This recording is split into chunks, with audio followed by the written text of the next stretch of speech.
ভুড়িতে ভুড়িতে লড়াই 42 ইঞ্চির পেট নিয়ে মাঠে 40 পেরোনো গণেশরা। গণপতি ফুটবলে জমজমাট নিউ ব্যারাকপুর। ফুটবলটা একই, মাঠটাও একই, তবে খেলোয়াড়দের এদিন দেখলেই যে কারো চোখ কপালে উঠতে পারে। খেলোয়াড়দের সকলের বয়সই 40 পেরিয়েছে, সকলেরই আছে কমপক্ষে 42 ইঞ্চির একটা মস্ত ভুড়িও।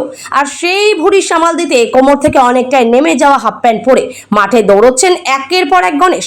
আর তাদের দৌড়, বল নিয়ে ছোটা এবং ভুড়ির দোল খাওয়া দেখে দর্শকদের হাসিতে ফেটে পড়ল গোটা মাঠের চারপাশ। রবিবার বিকেলে নিউ ব্যারাকপুরের লেলিননগর সুভাষ সংঘের মাঠে এদিন বসেছিল অভিনব গণপতি ফুটবলের আসর।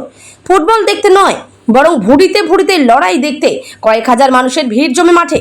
হরবিলাস পাইকের টিম বনাম জগদীশ ঘোষ সাহেবের টিম, এই দুই ব্যক্তির নামেই আজও হয়ে আসছে এই বিশেষ খেলা।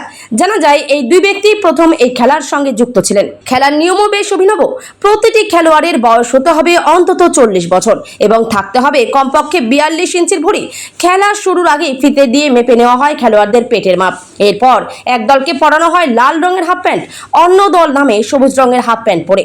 দুই দলের মোট 22 জন খেলোয়াড়কে নিয়েই শুরু হয় হাড্ডাহাড্ডি লড়াই। গণপতি হরবিলাস পাইক বনাম জগদীশ ঘোষ টিমের প্রদর্শনী গণপতি ফুটবল খেলা লেনিনগড় সুভাষ সংঘ ময়দানে।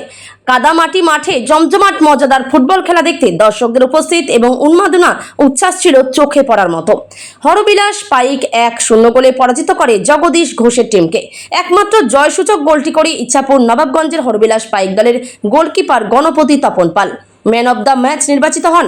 চ্যাম্পিয়ন ও রানার্স দলকে সুদৃশ্য ট্রফি ও শংসাপত্র এবং 82 কেজি ওজনের 43 ইঞ্চি ভুড়ি সর্বোচ্চ ভুড়িওয়ালা চাঁদপুর লেনিনগড় এফ ব্লকের সবুজ মণ্ডল এবং জগদীশ চন্দ্র ঘোষকে পুরস্কৃত করা হয়। মঞ্চে ছিলেন অধ্যাপক ডক্টর নিখিল চন্দ্র হালদার, লেনিনগড় শিক্ষা নিকেতন হাই স্কুল প্রধান শিক্ষক স্বপন কুমার রায়, সমাজকর্মী শ্রীবাস বিশ্বাস, রাজু বিশ্বাস, প্রাক্তন ফুটবলার চিন্ময় শিকদার সহ ক্রীড়া সাংবাদিকরা।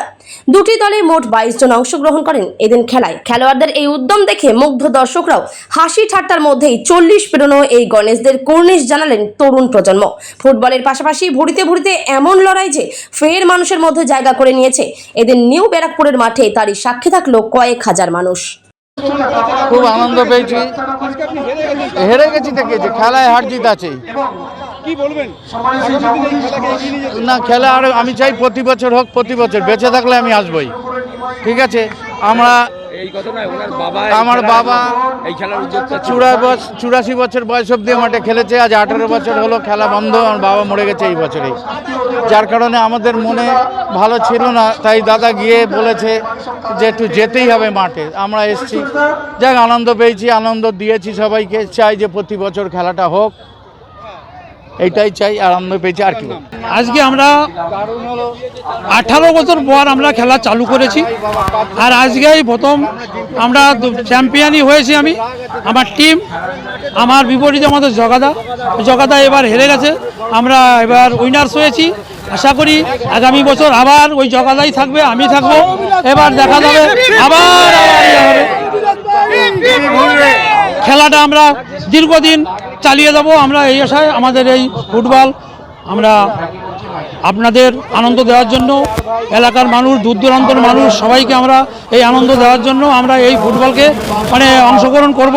আশা করি আগামী বছর দূর দূরান্ত থেকে আমরা আরও ফুটবল আমরা আনতে পারবো, তাদেরও আমরা মাঠে নামাবো, খেলা করাবো, চেষ্টা করব ভালো আনন্দ দেওয়ার মানুষের কাছে। আমরা এই খেলাটাকে, এই বুড়িওয়ালা খেলাকে যাতে আনন্দ দিতে পারি, মানুষের কাছে পৌঁছাতে পারি, আমরা সেটা চেষ্টা করব আরও ভালোভাবে। হরবিলাস পাইক।